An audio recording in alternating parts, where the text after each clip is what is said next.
Ladies and gentlemen, welcome to episode 31 of the Survival Project. Today we reflect on the lessons of the last 10 episodes. But before I dive in, I want to say a massive thank you to today's sponsor, Western Auto Parts and More. A massive thank you to them. The sponsors allow me to keep building this. This podcast takes entire days out of my week, and the support of business like Western Auto Parts allow me to keep building.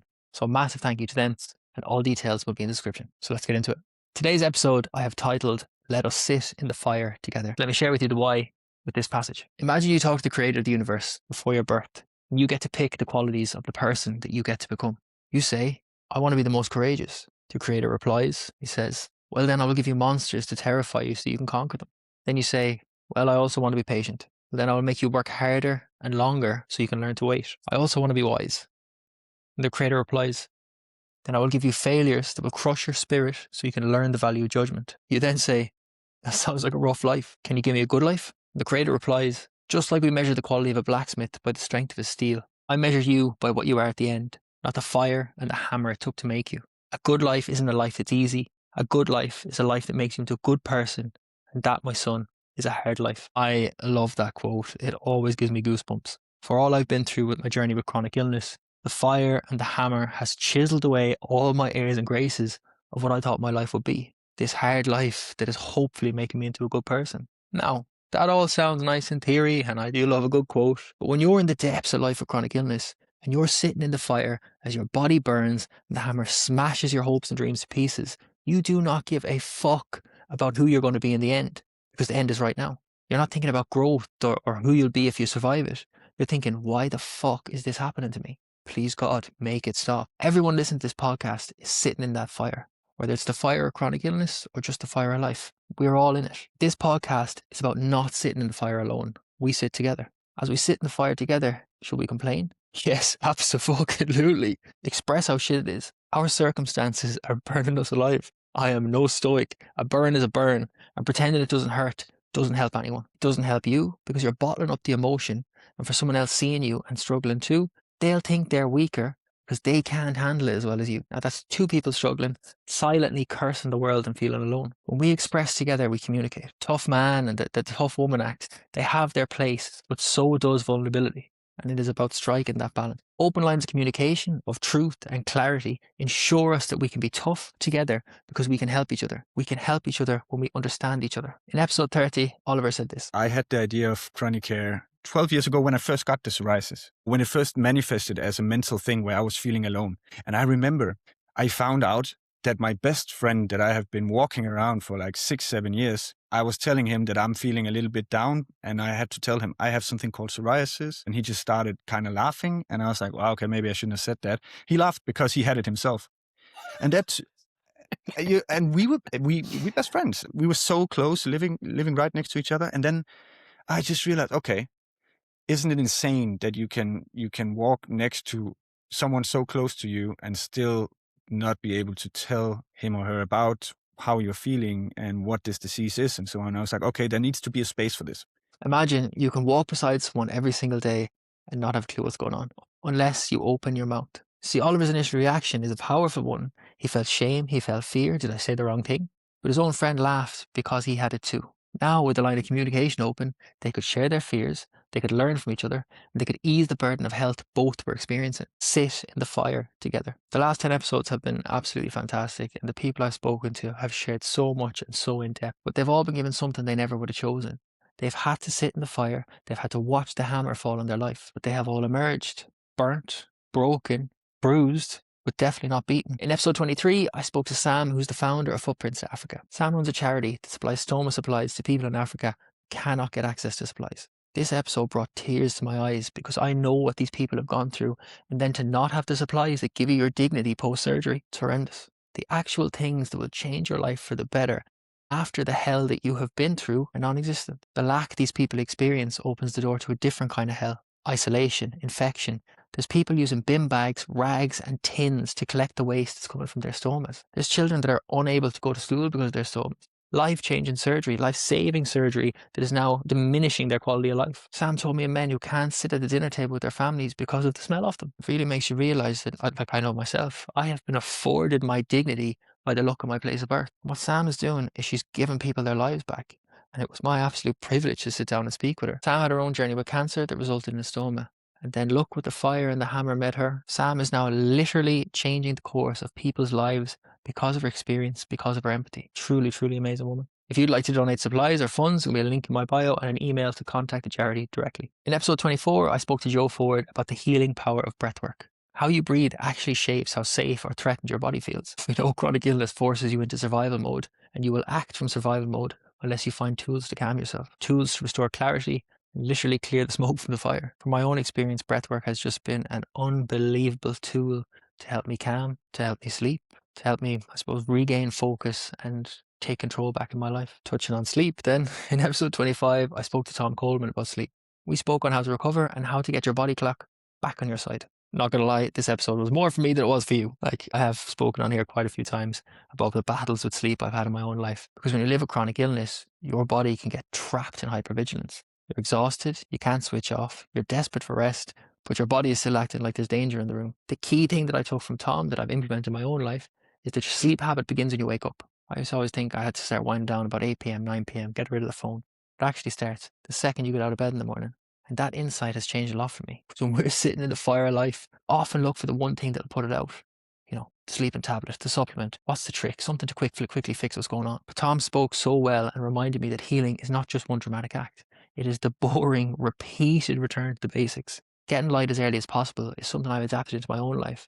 If I can't get outside for a walk, I have a light box switch to turn on. It's bad boy here. Sorry if you're listening on the audio. I just showed my morning savior. My sleep is definitely improving. It has a ways to go, you know, but returning to the basics and taking the steps every day to get a little bit better. Because Tom did make it very clear, sleep is not something you just bully yourself into. And I was very forceful about trying to fix my sleeping habits over the years. Sleep is something that you create the conditions for. You can't force sleep. You first have to build safety, you build rhythm, and you kind of have to build trust with your own body again. Really and truly, that applies to healing as a whole, doesn't it? In episode 26, I spoke to Tanika, who was diagnosed with Crohn's while she was pregnant. Like the fear and nerves of carrying your child's life and then being told you have an incurable illness, not understanding what might come. Like the worry that must bring. Tanika wasn't just sitting in the fire, she was in the inferno. But she got through it. And she spoke a lot about the mental side of things and how she coped. Because we all know, at least with physical symptoms, you can point to something, you can say, that's the problem. With emotional pain, it gets a little bit blurred. It can be hidden. It can actually lurk below the surface. Tanika spoke about something relatively simple that helps her. That's control and self-talk. How you speak to yourself when you're in a flare, how you speak to yourself when you're scared, and how you speak to yourself when you feel like your body is failing you. If your body's going through turmoil, it's in the fire, doesn't help and your mind turns against you too. Taken from Tanika's episode, we have to be kind to ourselves, and our thoughts do shape our reality. Because at the end of the day, you can actually control that voice in your head. So the choice when you're sitting in the fire is, are your thoughts helping you? They're actually making the fire hotter. In episode 27, I spoke to Diego, a high-performance athlete with Olympic dreams that had been destroyed by colitis. From Diego's episode, we can take away that sometimes in the fire, there's healing. Because it burns away the labels, the ideas of who we think we are, and shows us who we really are. Diego lost the identity he built his whole life around. His body failed him, his plans collapsed, and he still kept pushing until he literally couldn't do it anymore. And it was only in that moment when he finally let go of who he thought he had to be that something shifted for him. Not externally, but internally. There was a peace in him. Diego found peace from detaching from the outcomes. In Diego's story, I saw a mirror in some of my own life, like very different outlets, but similar journey internally. A lot of the time, we're not actually suffering just because of what's happening to us.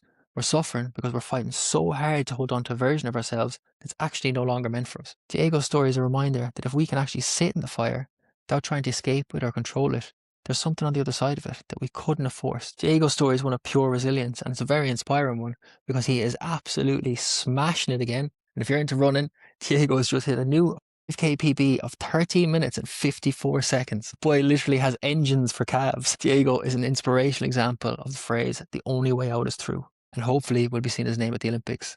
So I can brag that I interviewed an Olympian. Let's go. Next, I'd like to listen to what Karen said in episode 28. Some days my body burned like a house on fire, ravaged every beam, every stone, every corner of me. I ran to put it out, hurting myself in the process. And when the blaze ceased, when the needles were ripped from my arms and pills swallowed like holy water, I was left with a room. But I am rebuilding it despite the damage the blaze left behind. Slowly, brick by brick, hand by hand, the smell of smoke lingers, yes, a reminder of the fight, the grief, the hidden toll. But it also reminds me of what I survived, of what didn't take me. That's the mic drop moment of this episode. Years of symptoms, misdiagnosis, being told to manage, to cope, just to accept what she was going through.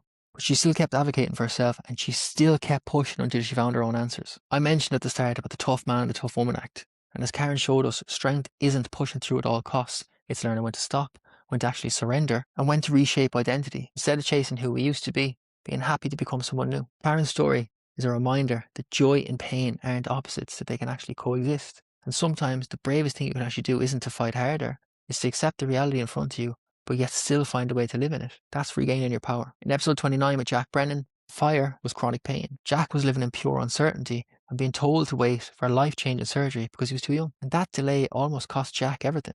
On paper, of course, the medical logic may have been to hold off, not the right age, he's possibly going to need another one. But Jack Brennan, the actual human being living with that pain every day, was suffering. Chronic pain chips away at the mind, and if it stays chipping long enough, what's broken possibly might never be fixed. Jack was very aware of this, and he did not take no for an answer. Jack wasn't just protecting his hips, he was trying to protect the person he still had left. Hope had to be action. Jack fought for the surgery, went through the brutal rebuild, and then started again, genuinely one tiny step at a time. 1 minute in the garden became 2, 2 became a lap at the park, and crutches to walking. Walking became training. And now Jack's actually learning to run again. Jack's story is not just about getting 2 hips. It's about reclaiming trust in your body, opening your mouth when you're not okay, accepting support, and actually holding on to hope, even when there's actually no evidence of it. That is the fire. That is the fight. And Jack's belief in himself got him to where he is today. You cannot beat someone who refuses to be defeated.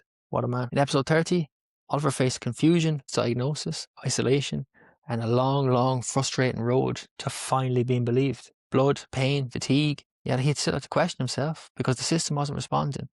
And he actually heard things as ridiculous as it's normal to have blood in your stool. Heard that from a doctor. And of course, as ridiculous as that is, that of course feeds doubt. That feeling of, am I actually imagining this? And that is something that so many people with chronic illness experience. There's a moment that Oliver talks about with his dad, where he's lying there in pain and he's asking, will I ever be able to eat again? His father responds and says, I don't know. That's the reality of it. It's not just uncertainty for the sufferer, but for everyone who loves you, everyone who's trying to be there for you. It really exposes how powerless people can feel watching someone they care about suffer. But Oliver's story is one of logic and resilience. Oliver used his brain to find purpose. Oliver's journey was the spark for an idea, and he's created an app called Chronicare. Chronicare is designed to bridge the gap between patient and medical teams to help both parties achieve success in treatment. Oliver's story is all about learning patience, actually letting people in, communicating honestly with them, and finding others who understand. And most importantly, realizing you're not alone. That is our reflection episode, and I feel privileged to get to sit down with all these inspiring people and have these conversations, because it really is an honor for me to sit down and share these stories. And these stories need to be heard, because I know the time when I sat in the fire alone, refusing help, and I nearly let it consume me. This is a space to learn from each other and realize that, as shit as things are, someone might have the answers to help you on your journey. To finish today's episode, I'm going to leave you with a Richard Nixon quote. The finest steel has to go through the hottest fire. Now with that, I'll see you next week for episode 32. Renowned photographer Levi Skywalker, who has worked with some of the biggest stars around, all while battling Crohn's disease. So stay tuned. And again, a massive thank you to today's sponsor, Western Auto Parts and more. Their contact details are in the description. See you next week.